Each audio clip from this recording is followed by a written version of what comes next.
pananalig ni Pangulo Aquino naganap na maisa sa katuparan ng hakbangin na nakatuon sa kapakanan ng publiko. Ito ay ang sin tax bill na pinagdedebatehan ngayon sa Senado. May ulat si Elena Luna. Tiwala si Pangulong Aquino na maisa sa batas pa rin ang sin tax bill. Ito ay sa kabila ng mga naganap na aberya sa Senado sa pagbibitiw ni Senador Ralph Recto bilang chairman ng komiteng dumidinig sa sin tax bill at sa nakatakdang halalan sa susunod na taon. There are several senators who are opting to run for next year's elections. Incumbent senators who will ask for re-election. And how can anybody say that they are opposed to an effective sin tax measure?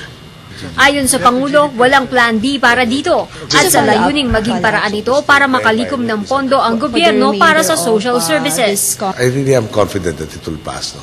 We have stated the same to our allies in the Senate of how important this measure is, as well as the AMLA measure, amongst others. No?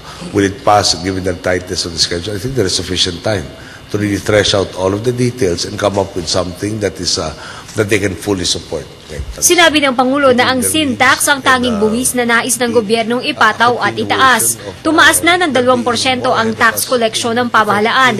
Nasa 15% na ang dating 13%. Target ng gobyernong maabot ang 18% tax collection. Para sa Telebisyon ng Bayan, Elena Luna.